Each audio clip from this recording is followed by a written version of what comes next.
राधे राधे कृष्ण कन्हैया गोपाल प्यारो मुरली बजैया। जय श्री राधे। चार बातें जब होती हैं, जैसे एक तखत के नीचे चार पाए होते हैं,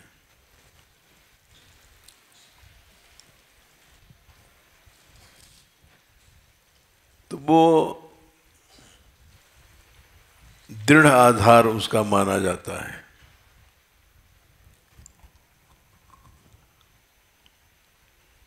इसी तरह से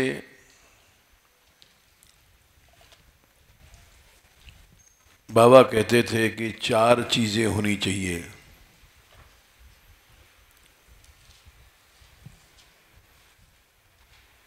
और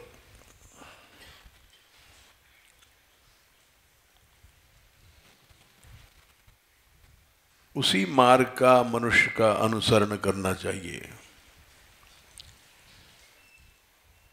जहां चार बातें हैं।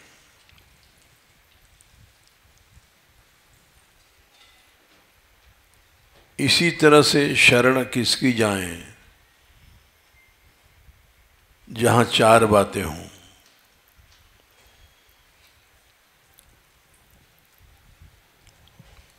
चार की संख्या बहुत प्रसिद्ध है।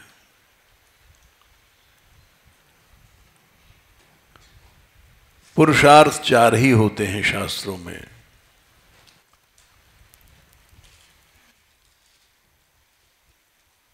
पांचवा नहीं होता है।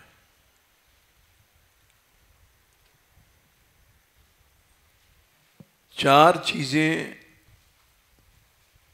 में ही समस्त संसार आ जाता है।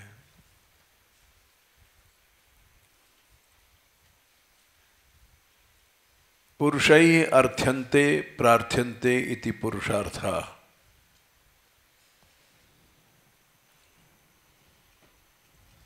चार चीजें ही संसार में लोग चाहते हैं।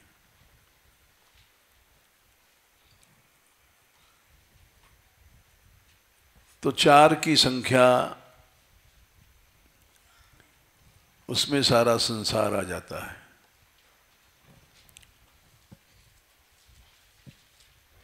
पुरुषैः अर्थ्यन्ते प्रार्थ्यन्ते इति पुरुषार्थः। पुरुषार्थ क्या है? चार चीजों में ही सब चीजें आ जाती हैं। पहला है धर्म।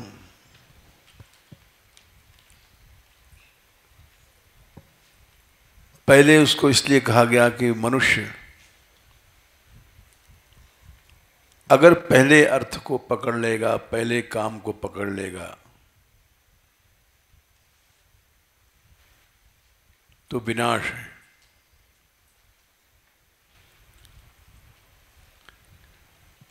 पहला है धर्म।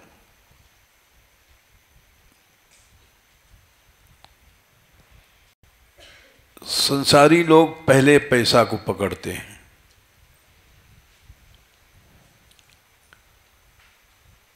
वो पढ़ते भी हैं तो इस दृष्टि से पढ़ते हैं कि जॉब मिल जाए, नौकरी मिल जाए। अर्थ के लक्ष्य सब लोग चलते हैं।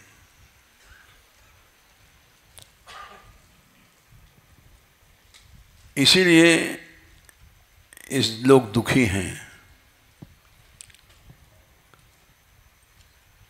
धर्म के बिना अर्थ अनर्थ है।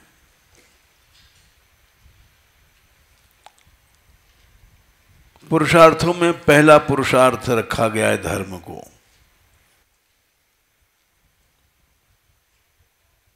नौकरी मिले चाहे न मिले, धर्म पहले चाहिए।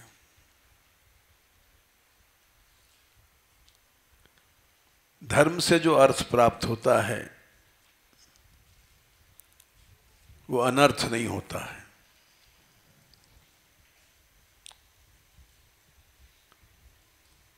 और धर्म विहीन अर्थ अनर्थ होता है।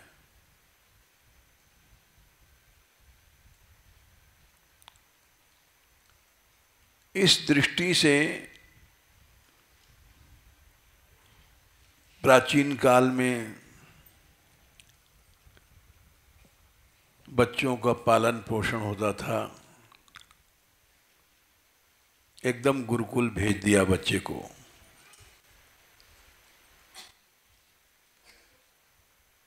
कितना भी प्यारा था राम दशरथ का, लेकिन गुरुकुल भेज दिया। कैसी सुंदर परंपरा भारतवर्ष में थी। कृष्ण भी गुरुकुल गए।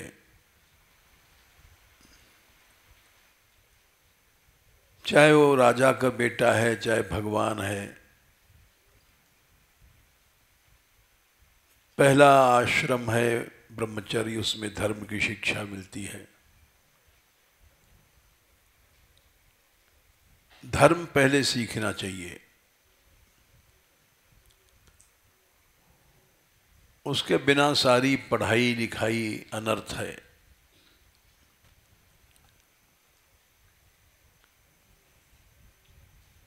सब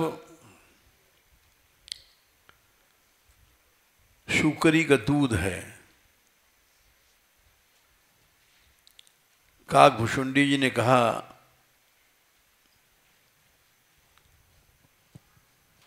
कि कहो कवन अस परम अभागी,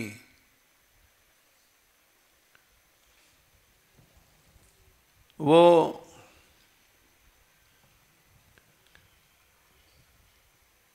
शुकरी का दूध पिएगा कामधेनु का दूध छोड़ करके।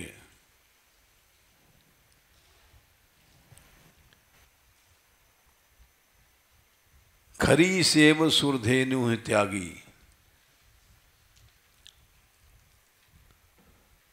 आज संसार में हर माँ हर बाप अपने बच्चे को गधी का दूध पिला रही है।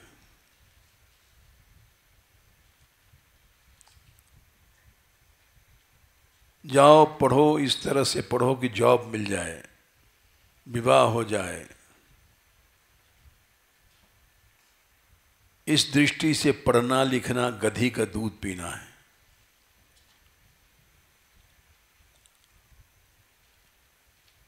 सारा संसार इसलिए भगवत विमुख हो गया।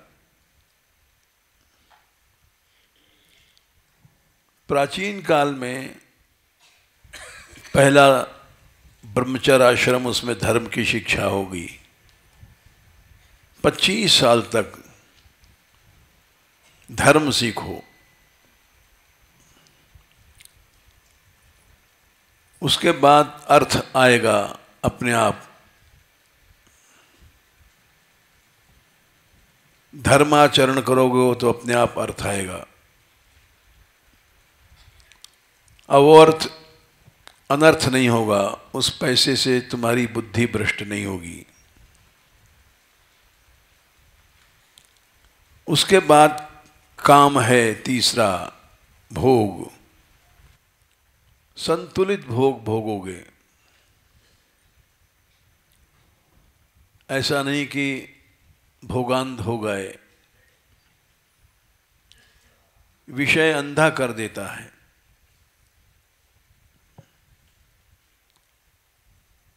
जिनका लक्ष्य भोग होता है वो अंधे हो जाते हैं।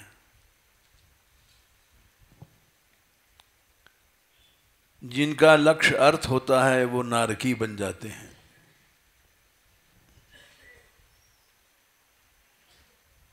शुरू से ही लक्ष्य लोगों को गलत हो जाता है कलयुग के प्रभाव से।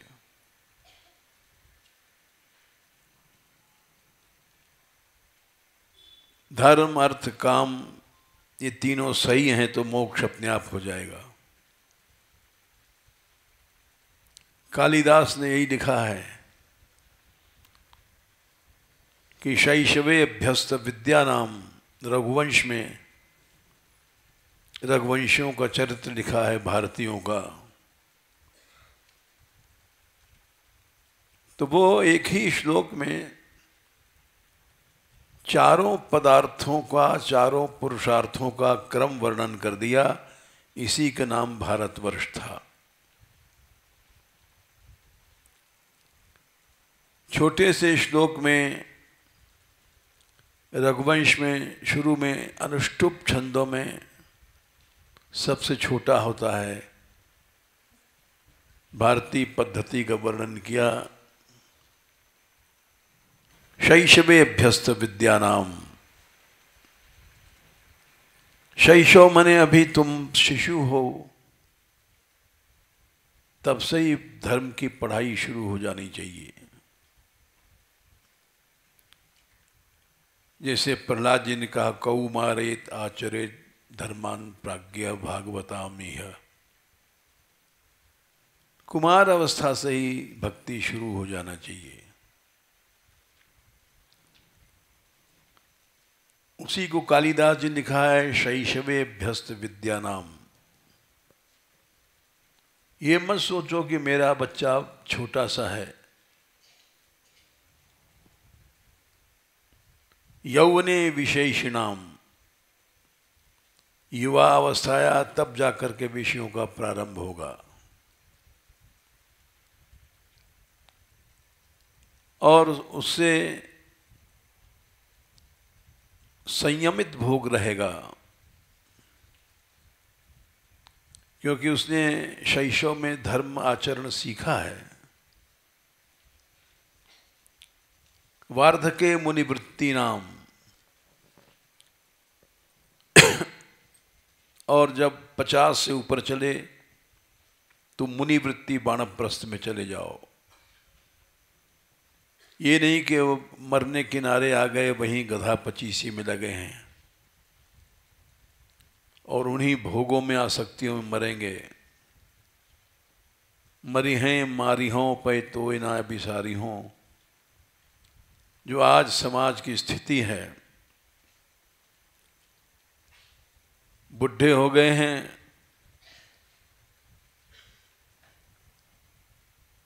अभय राम इन्हु येहू बरभागी, इनको त्यार लकरियां, धन धन वृंदावन की टुकरियां। लकड़ी तैयार है इनको चिता की, और आसक्ति नहीं घर की छूट रही है। उसी आसक्ति में प्राण देंगी ये बुढ़ियां या बुढ़े। तो बोले नहीं, ये भारतवर्ष नहीं है। वार्धके मुनिवृत्ति नाम। और चौथा है योगे नान्ते तनुत्यजाम। यति संन्यास में योग के द्वारा शरीर छोड़ना।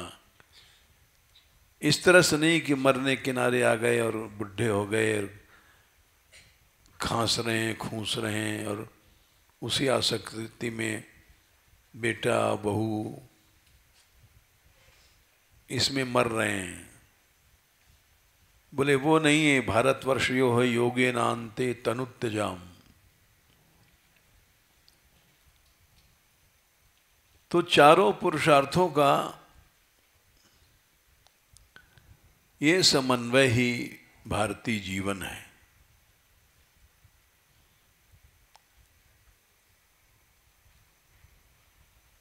बुढ़े हो गए, बड़ा आश्चर्य है कि हमारे यहाँ एक बहुत अच्छे संत थे,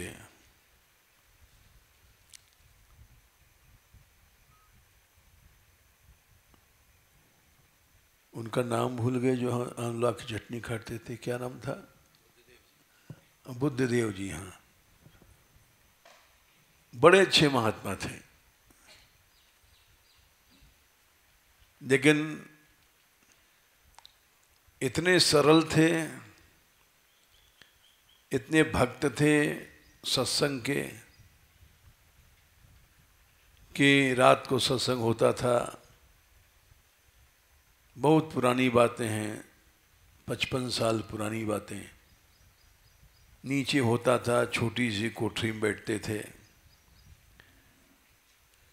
और उसमें बैठना मुश्किल पड़ता था। दो ऐसे व्यक्ति थे जो सारी कोठरी को नाइट्रोजन के से भर देते थे और एक कृपा सिंधु जी थे और एक बुद्धदेव जी। दोनों इतने अपान वायु छोड़ते थे कि उस कोठरी में बैठ नहीं सकता था कोई, लेकिन सत्संग के पक्के थे। सत्संग चलता था वहाँ भी, उस छोटी सी कोठरी में जिसमें कोई बाहर का आदमी आकर के बैठ नहीं सकता था। अब तो ऊपर के हॉल में चलता है तो ब्रजराज कहते हैं इसमें उमस आ गई, उमस आ गई, इसमें बदनामी वो बीमारी फैलेगी। तो हम हंसते हैं कि ये सब हम लोगों ने कभी सोचा ही नहीं। केवल भगवान नाम लेते थे और चाहे कुछ भी हो, गंदा संदा से मतलब नहीं।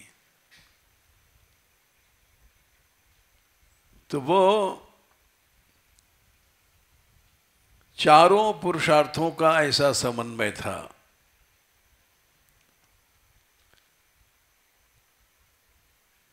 इसी को जीवन कहा गया है। बड़े अच्छे महात्मा थे, लेकिन उनमें एक दोष था, गृहासक्ति उनकी नहीं गई थी। सन्यासी थे, एक बार जरूर जाते थे, साल में एक बार बच्चों को देख रहे हैं, और वहां से लौटते थे तो सरल इतने थे कि हर बात बता देते थे। उनकी स्त्री दुर्व्यवहार करती थी, वो सब बातें यहाँ बता देते थे, सम्मान का भाव नहीं रखते थे। और दुर्व्यवहार करने पर भी जो कुछ यहाँ दक्षिणा मिलती कभी साधुपन में, वो ले जा करके वहीं दे देते थे। गृहासक्ति नहीं छूटी उनकी।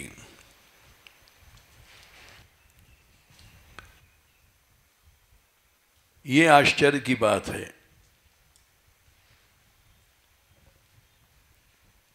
तो ये इसलिए हमने कहा कि मनुष्य को कम से कम योगेनान्ते तनु त्यजाम, हम शरीर छूटने वाले हैं थोड़ी देर में, उसके पहले अपनी आसक्ति को छोड़ देना चाहिए।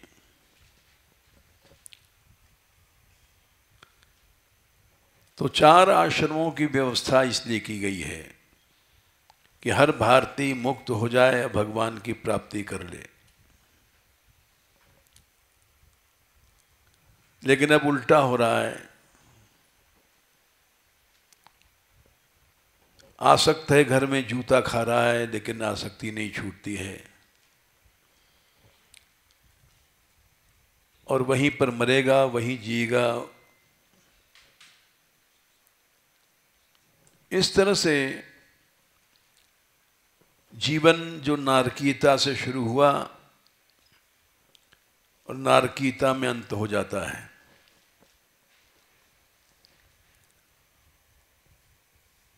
ये भारतीय सभ्यता नहीं है। भारतीय सभ्यता तो ये है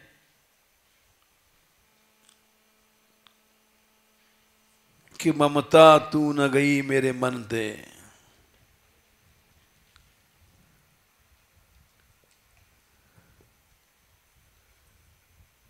कि तुम मरने किनारे आ गए, तुम्हारी ममता नहीं गई।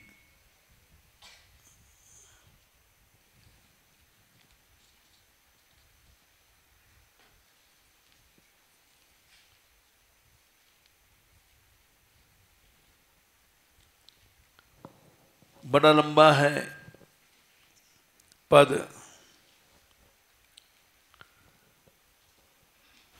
भाव यह है कि सिर के बाल पक गए हैं, आंखों से दिखाई नहीं रहा है, सभी इंद्रियां जवाब दे गई हैं,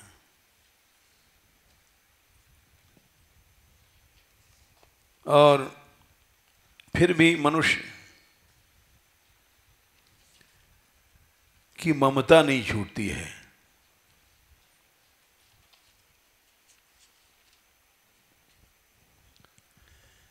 पाके के इस जन्म के साथी, लाज गई लोकन थे, बाल सफेद हो गए हैं, तन थाके कर कांपन लागे।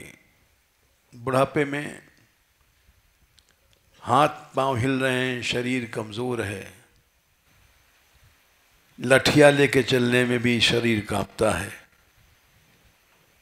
ज्योति गई नयनन ते, आंखों से दिखता कम है,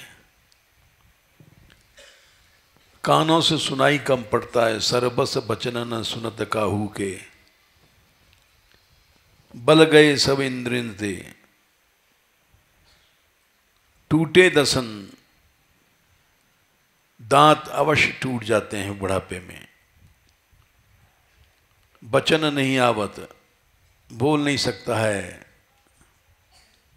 शोभा गई मुखंते, मुख की शोभा चली गई है। कफ वित पात कंठ पर बैठे, तीनों कुपित हो गए हैं अंतिम समय में। बोल नहीं निकल रही, सुत ही बुलावत करते, हाथ से बुलाता है बच्चों को कि अब हम जा रहे हैं, एक बार देख लें। भाई बंधु सब परम प्यारे, नारी निकारत घरते, कोई सेवा नहीं करता। स्त्री तक कहां तक सेवा करेगी बेचारी।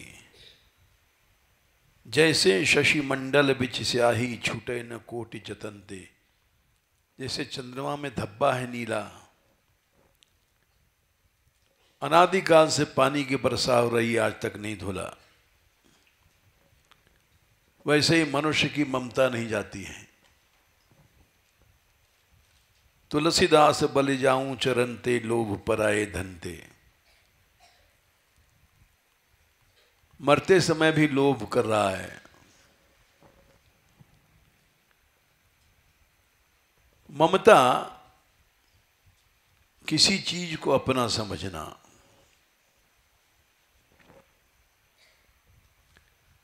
ये ममता की वृत्ति नहीं जाती है कभी भी। जबकि एकादशम स्वीकरणम ममेति, शय्यामहम द्वादशम एक माहु, 5वें स्कंद में ममता का स्वरूप बताया गया। 5, 12 रहुगण को उपदेश दिया है। गंधाकृत स्पर्श रसश्रवाणी,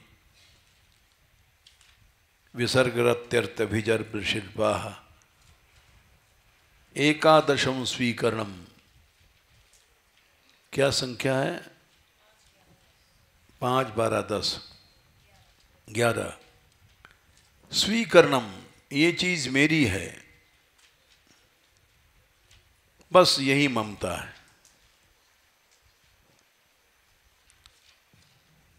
तीनों लोग का राज जीतने के बाद भी मनुष्य कहता है मैं, मेरा ही शासन रहे, मैं ही भगवान बनूं,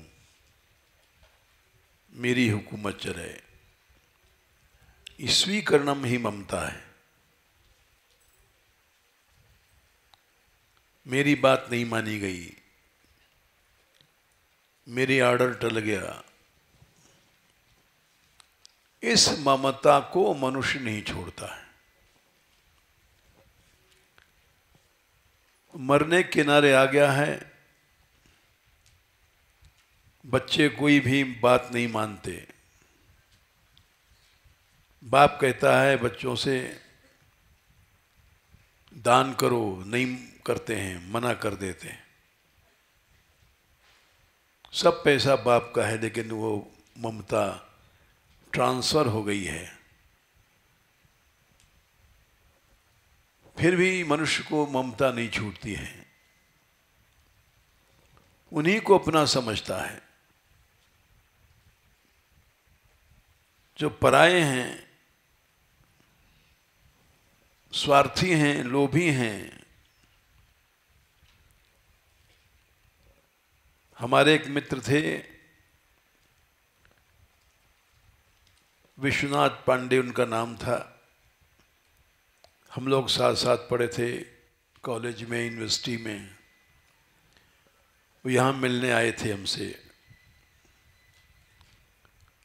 और वो बताते थे कि कोई उनका पड़ोस में वहाँ कोई अफसर है रिटायर्ड, 60,000 रुपये उसकी तनख्वाह पेंशन के आते हैं, और घर वाले बच्चे तिरस्कार करते हैं। ये उनसे कहता था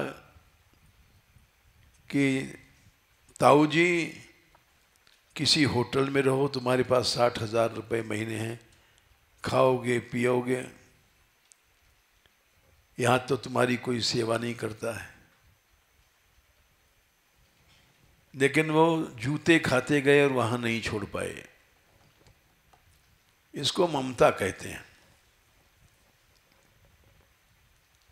इसीलिए गोसाई जी ने लिखा, ममता तू न गई मेरे मन ते। ममता नहीं जाती है। जैसे शशि मंडल की स्याही, जैसे चांद को अनादिकाल से बादल धो रहे हैं, उनकी कालिख नहीं मिटी भीतर की नीलिमा, वैसे मनुष्य हजारों बार मरा जिया, जाने किसकी योनि में गया। कुत्ता बना तो वहां भी कुतिया अपने बच्चों के पीछे लड़ती है। बंदर बना तो बंदरिया के बच्चे को देखो तो बंदर काट लेगा। क्यों? ममता है। गाय बैल सर्प बिच्छू चिड़िया, कहीं भी चले जाओ ममता नहीं छूटती है। और ममता छोड़े बिना भक्ति नहीं आती। तावन ममेत्य सदवग्रह आरती मूलम यावन्न तेंग्रीम अभ्रम प्रवणीत लोका। ब्रह्मा जी ने तीसरे स्कंद में 9वें अध्याय में कहा है, ममता असद अवग्रह, झूठा दुष्ट आग्रह है, तब तक रहता है जब तक भगवान की शरण में नहीं आता। भगवान की शरण में आने के बाद भी ममता नहीं जाती। इसके माने भगवान की शरण नहीं है। तुमने भगवान को अपना नहीं माना है। ये बेटा बेटी परिवार स्त्री पुत्र इनको ही अपना माना है।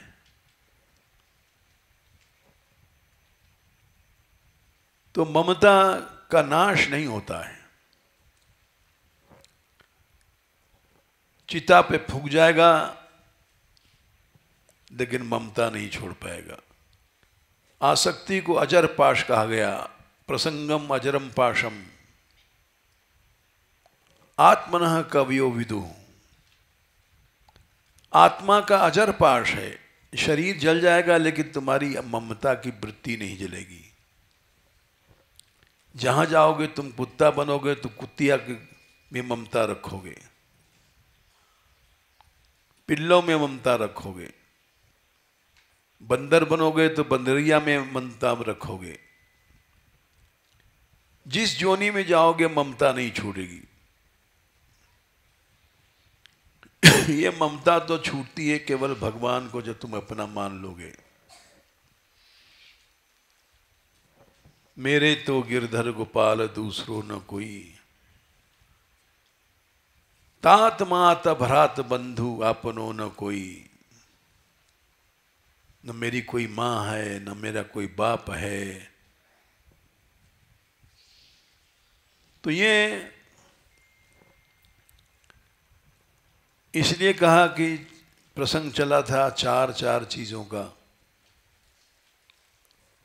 रास्ता भी वही अपनाना चाहिए जो जिसमें चार चीजें हों। एक तो अनादि हो, जैसे चार पुरुषार्थ हैं, इनमें पहले धर्म, पीछे अर्थ, पीछे काम, पीछे मोक्ष। पहला धर्म आ गया तो अपने आप मोक्ष तक रास्ता साफ होता जाएगा। लेकिन पहले ही धर्म नहीं आया, पहले पैसा आ गया, काम आ गया, तो फिर विनाश है। फिर तो बच्चा भी सोचता है किसी तरह से पैसा आवे या किसी तरह से भोग मिले, धर्म अधर्म कुछ नहीं सोचता। तो वैसे ही चार चीजें होनी चाहिए जिस मार्ग को ग्रहण करते हैं। एक तो अनादि होना चाहिए, नया रास्ता नहीं होगा। जो नया धर्म अभी बहुत से प्रकट हो गए हैं कलयुग में, ईसाई, मोहम्मद साहब, ये सब कलयुग में प्रकट हुए हैं, अनादि नहीं है। अनादि होना चाहिए, वैदिक होना चाहिए, जिसका आधार वेद हो।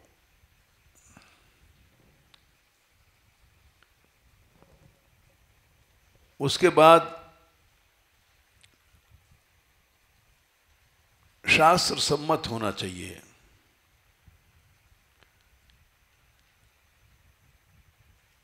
आचार्य सम्मत होना चाहिए, आचार्यों ने उसका पोषण किया हो।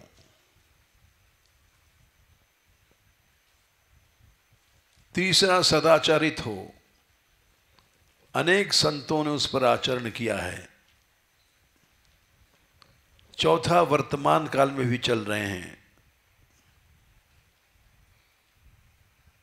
जिस रास्ते पे बहुत से चल चुके हैं और वर्तमान काल में चल रहे हैं, ये चार चीजें जब हैं तो उस रास्ते को ग्रहण कर लो।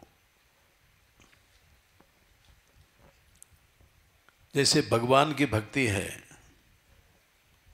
अनादि वैदिक है। दूसरा है आचार्य समर्थित, आचार्य ने उसका पोषण किया है। तीसरा उस पे महात्मा लोग चलते हैं, सूर तुलसी आदि भक्त हुए हैं। चौथा वर्तमान काल में भी लोग चल रहे हैं, भक्ति कर रहे हैं। इसलिए आंख बंद करके उस रास्ते को ग्रहण कर लो। इसी तरह से चार चीजें हैं, उसकी शरणागति पकड़ो। चाहे जिस देवी देवता को पकड़े, ये गलत बात है। शरण कौन है जिसमें चार चीजें हैं?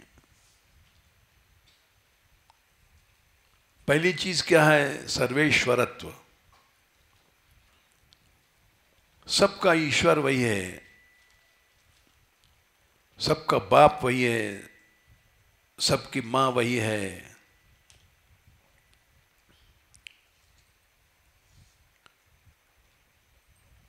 दूसरा कारणत्व, सबका कारण वही है। ऐसा नहीं कि मिनिस्टर कोई बदल गया तो हुकूमत बदल गई। तीसरा है सर्वशेषित्व। कारणत्व माने अनादि है, सबका आदि वही है। और भगवान ने कहा कि मैं ही सबका आदि हूं।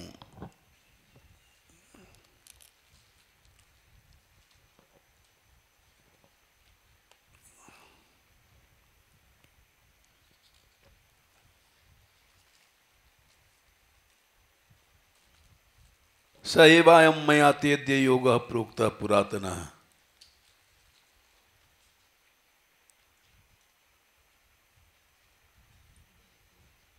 चौथे अध्याय में भगवान ने कहा है कि अनादिकाल से मैंने उपदेश दिया,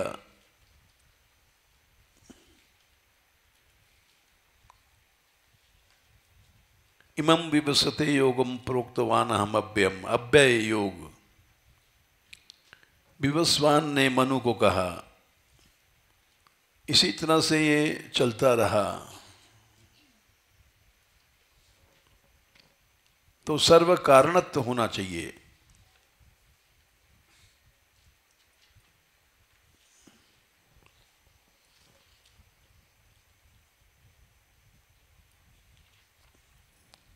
तीसरा है सर्वशेषित्व। सब दुनिया मर जाएगी, वही बाकी बचेगा।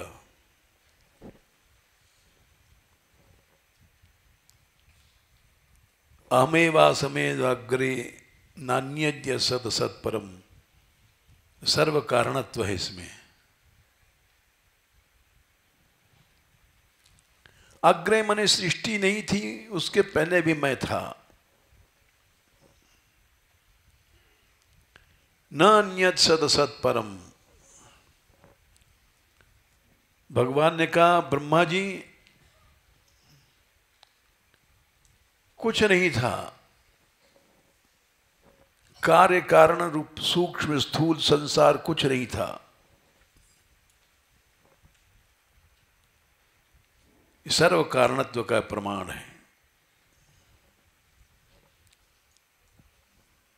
सर्वशेषित्व मने पश्चात अहम, भगवान बोले पीछे भी मैं रहूंगा, सारी दुनिया नष्ट हो जाएगी।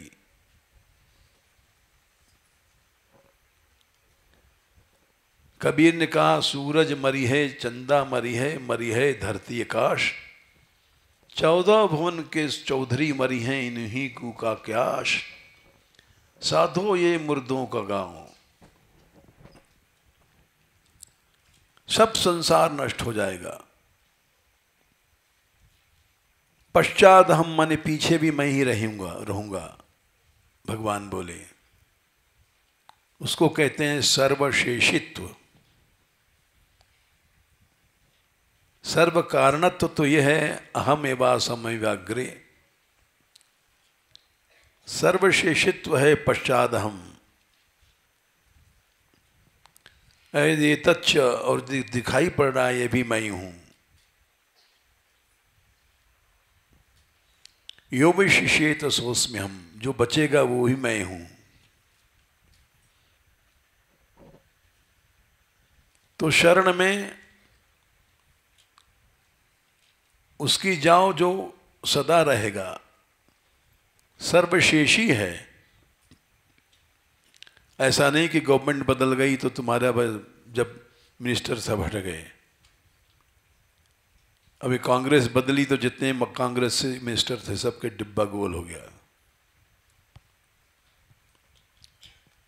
तो उसकी शरण में जाओ जो सर्व कारणत्व है, सर्वशेषित्व है। और सर्वेश्वर माने सृष्टि के समय में भी सबका ईश्वर वही है, नियामक। और चौथा एक विचित्र बात है, ऐसा अगर कोई मान लिया जाए है भी, भगवान जो सर्व का कारण है, सर्वशेषी है, सर्वेश्वर है, लेकिन उसका मिलना मुश्किल है, तो उसकी शरण में जाके क्या करेंगे? बोले नहीं, सुलभत्व चौथा कारण, विशेषत्व। सर्वेश्वरत्व पहला कारण, सर्व कारणत्व अनादि सर्वादि वही है, तीसरा सर्वशेषी वही है, चौथा सुलभ है जिसका मिलना बहुत आराम से मिल जाओ। बस उसकी शरण में चले जाओ। हम तो आ सर्व पापेभ्यो मोक्षयिष्यामि मा शुचः, सर्वधर्मान परित्यज्य मामेकं शरणं व्रज। बड़ा सुलभ है। भगवान ने चौथे अध्याय में कहा है इस बात को। ये विचित्र श्लोक है गीता का।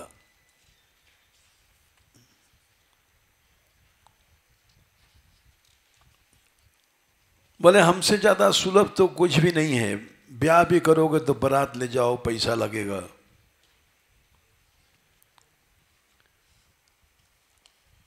और मेरा तो बहुत सुलभ है।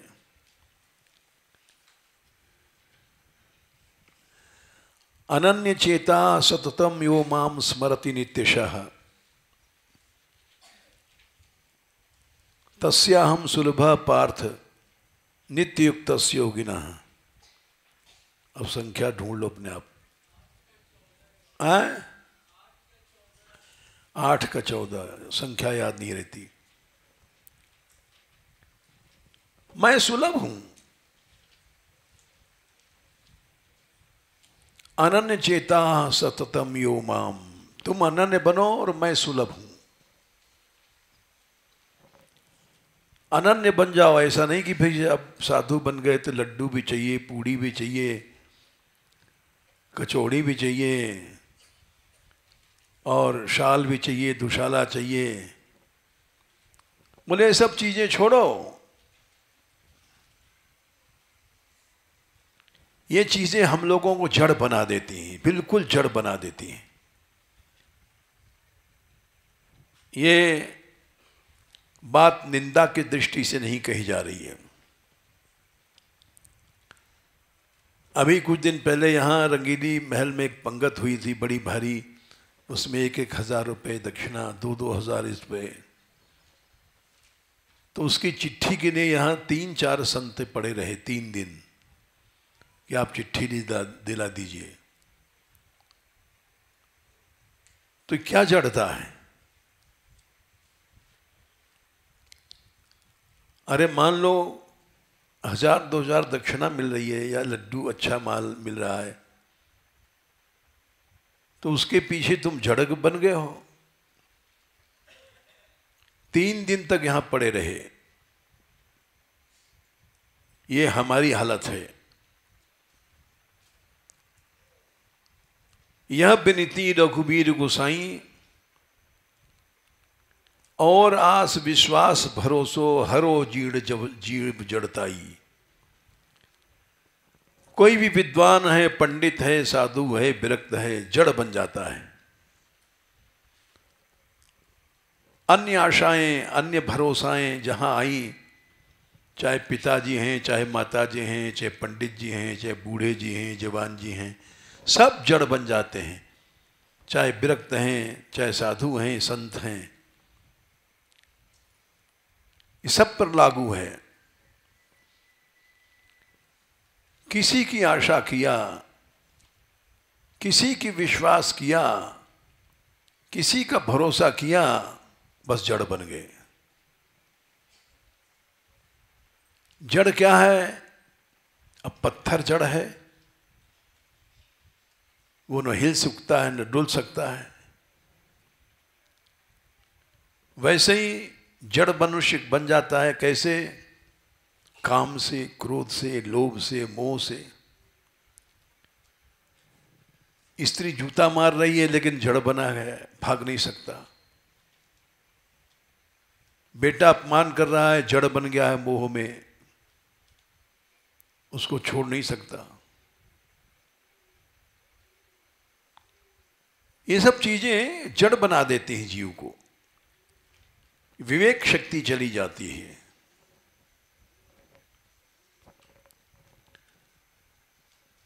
जड़ माने उसकी चेतना चली जाती है।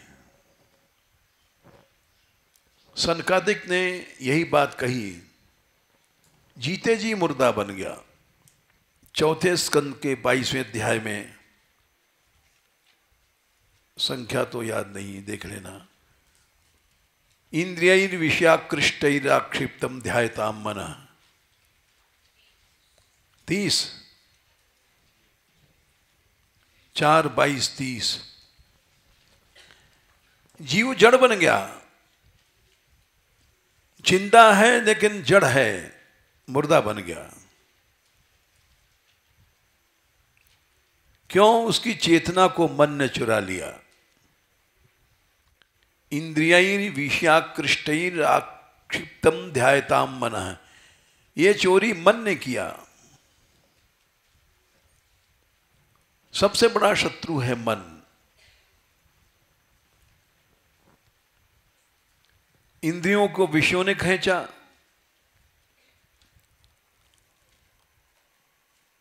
और इंद्रियों ने मन को खींचा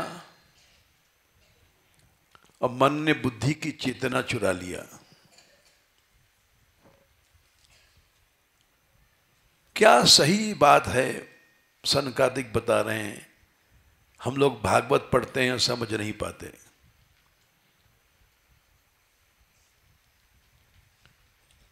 इंद्रियैर विषयाकृष्टैर आक्षिप्तम ध्यायता मनः चेतनाम हरते बुद्धे। बुद्धि की चेतना मन ने चुरा लिया।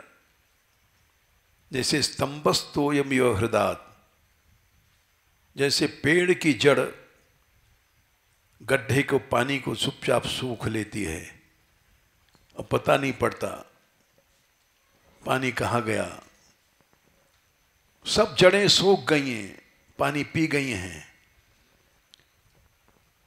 वैसे सारी चेतना मन ने चुरा लिया।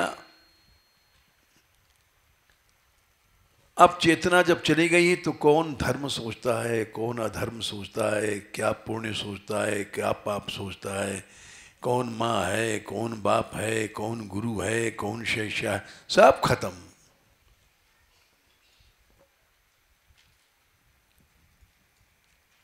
चेतना की चोरी हो गई। चोर कौन था? बोले मन था। बाहर से कोई नहीं आया चोरी करने, बाहर से कोई डाकू नहीं आया, घर के भीतर तुम्हारा चोर बैठा हुआ है, ये मन।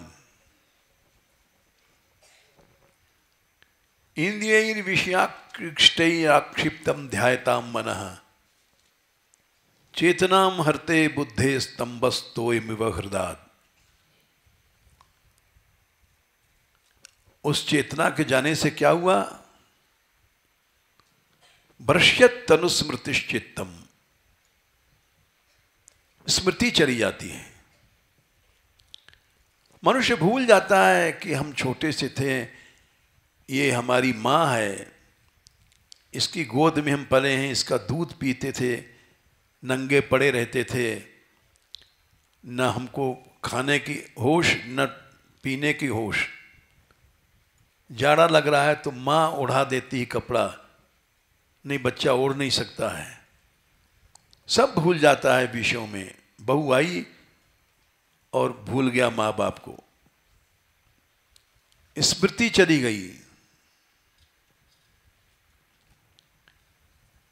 कैसे पालन हुआ है, कैसे पोषण हुआ है, सब भूल गया। क्यों? स्मृति चली गई। हम लोगों की स्मृति चली गई है। क्यों? गर्भ में भगवान ने ही तो बचाया, वहां मां नहीं बचा सकती, वहां बाप नहीं बचा सकता। तुम प्रभु मोसो बहुत करी, नर देही दीनी जीवन को हैं? हाँ, मोह पापी से कुछ नहीं। बता दिया कर भाई, भूल जाते हैं। शर्म क्या है, जब भूल जाएं बता दिया करो।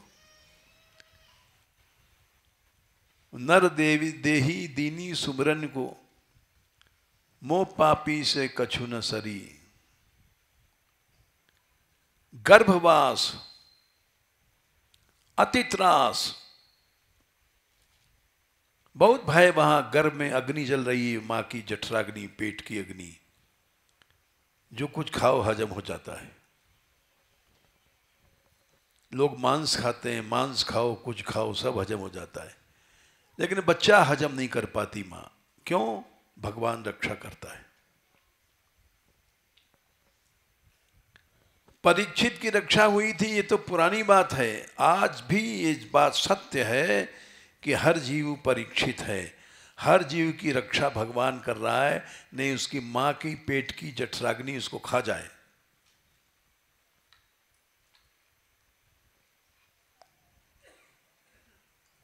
गर्भवास, बंद कमरे में रहो तो दम घुट जाता है। मरने में टाइम नहीं लगता।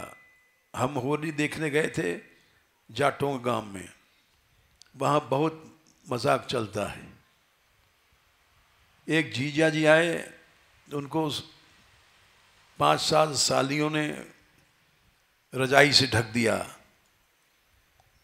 परेशान करने के लिए।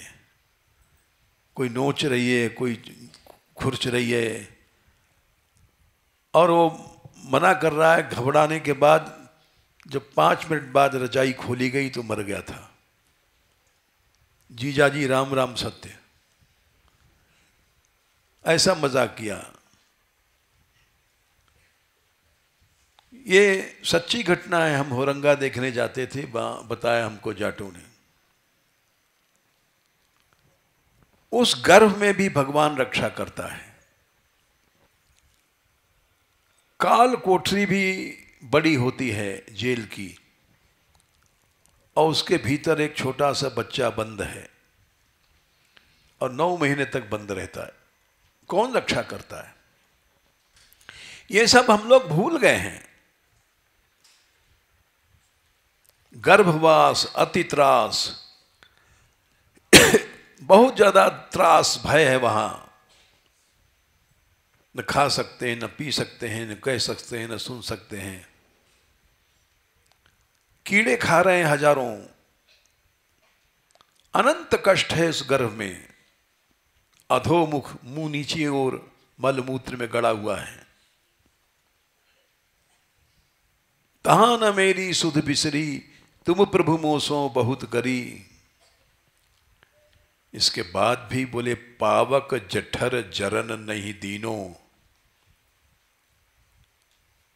आग जल रही है पेट के भीतर, माता की जठराग्नि। वही आग है, वही बच्चा है।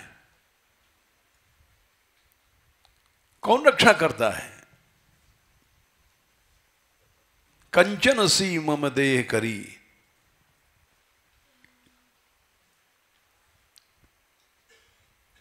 क्या है? बाहर निकल, आगे क्या है? जग में जन्म पाप बहुत कियो।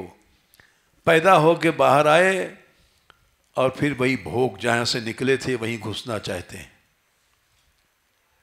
स्त्री की योनि से निकले थे वहीं घुसना चाहता है भोगी बन करके मनुष्य। क्या माया है? प्रहलाद जी ने कहा कि अरे राम राम राम, किम जाया संसृत हेतु भूतया। स्त्री से प्यार करते हैं जो संस्कृति की हेतु है, जहां से निकला है वहीं घुसाना चाहती है। ये प्रहलाद जी के शब्द हैं। किम, राजा बलि के यज्ञ में कहा है, किम आत्मना ने जहात युन्ततः, किम रिक्था राय स्वजनाख्य दस्यो भी।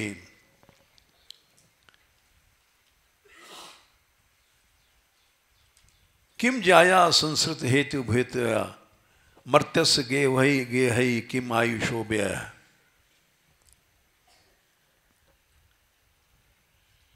ये मनुष्य स्त्री से प्रेम करता है जो कि केवल संसार का चक्कर का कारण है। जहां से निकले हो वहीं से घुसो। ये भोग मार्ग वही है, जिस योनि से निकलता है उसी में घुसना चाहता है। इसको संस्कृति कहते हैं। श्रुति माने चक्कर, आना जाना।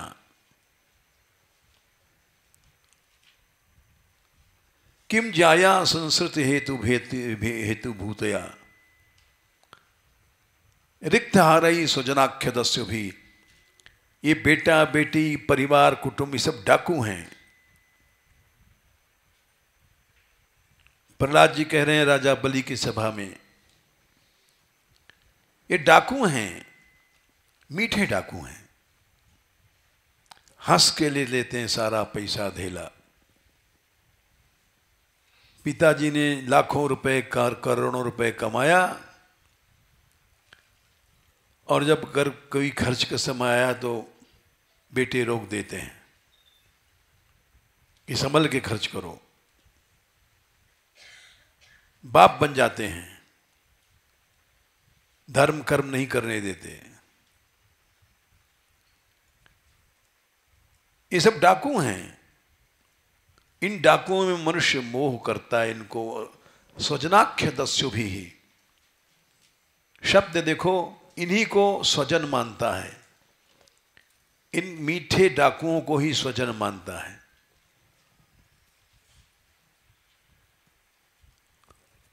मर्त्यस्य गेहई, तो सूरदास जी कहते हैं कि पावक जठर जरन नहीं दीनो कंचन सी मम देह करी। फिर भी सूर पतित तुम पतित उदाहरण अपने बिरद की लाज धरी। मुझ पतित को फिर भी आपने रोटी पानी कपड़ा दे रहे हैं। मनुष्य बनाया, मनुष्य बन के हम गद्दार बने, कृतघ्न बने, भूल गए कि हमारा कैसे कैसे जन्म हुआ, कैसे कैसे रक्षा हुई है। क्यों भूल गए? स्मृति चुरा लिया था मन ने।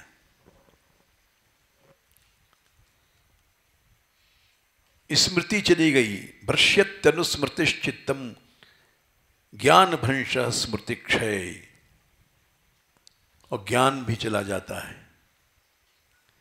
तद्रोधम कवयः प्राहुरु आत्मा पन्नवमात्मना, वह यही आत्मनाश है और कोई दूसरा नाश नहीं है। इसी को आत्मनाश कहते हैं। जिस भगवान ने ऐसी कृपा किया, 17 करोड़ जीवाणु वीर्य की एक बूंद में होते हैं। गोरखनाथ जी ने योग शास्त्रों में कहा है 17 करोड़। और ऐसे वीर्य की जाने कितनी बूंदें रोज गिरती रहती हैं,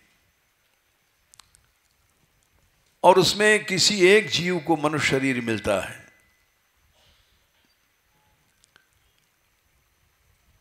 दुर्लभ शरीर मिला है, और वो सब हम लोग भूल गए।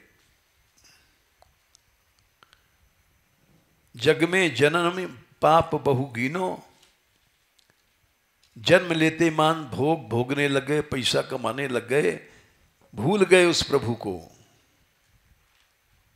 और क्या है? आदि अंतलों सब बिसरी। शुरू की बातें भी भूले, अंत की बातें भी भूले, सब भूल भाल गए।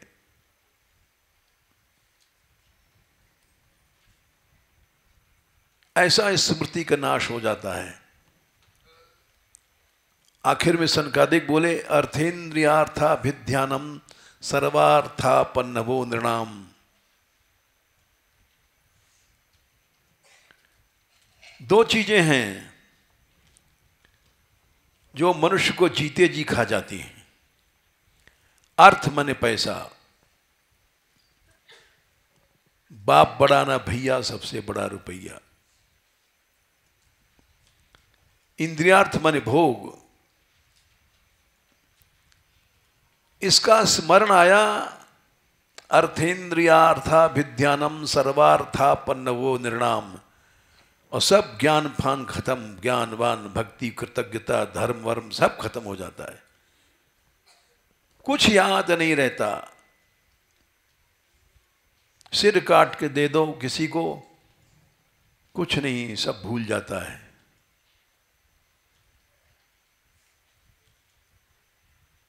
भ्रष्टो ज्ञान विज्ञानाद ये ना विशति मुख्यताम। ज्ञान विज्ञान सब नष्ट हो जाता है,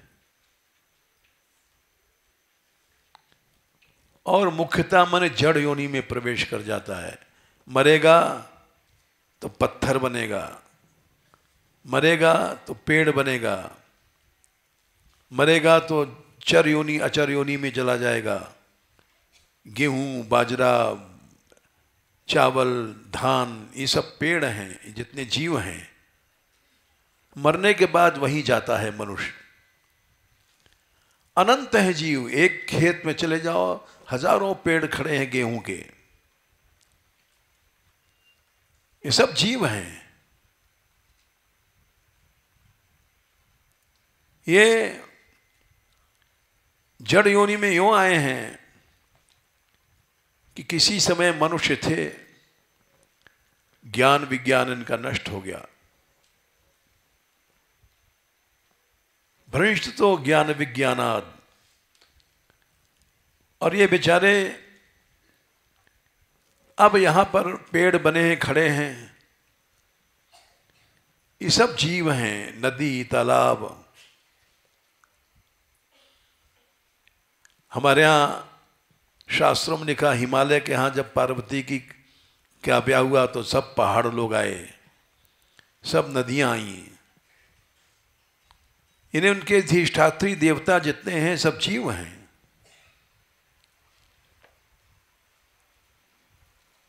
आज वो क्यों ऐसी दशा हो गई है?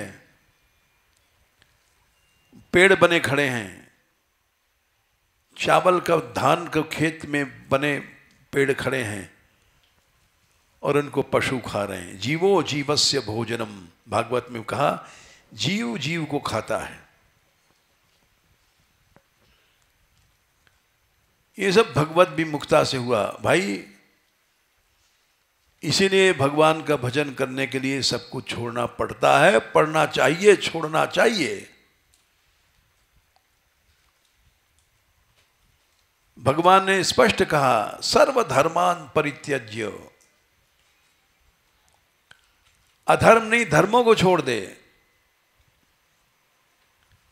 ये माताजी, पिताजी, यहां तक कि गुरु जी हैं, गुरु भी बाधा करता है तो उसको भी छोड़ दो। बलि गुरु तरयो कंत ब्रज बनितन, सब छोड़ दो, मेरी एकमात्र शरण में आओ, बस। अधर्म होगा ये मत डरो। हम तो सर्व पापेभ्यो मोक्षयिष्यामि मा शुचा। लेकिन एक बात, मेरी शरण में आओ। और शरण में ऐसा नहीं कि फिर लड्डू, पूड़ी, कचौड़ी, पैसा धेला, इसकी शरण में चले गए। जय श्री राधे।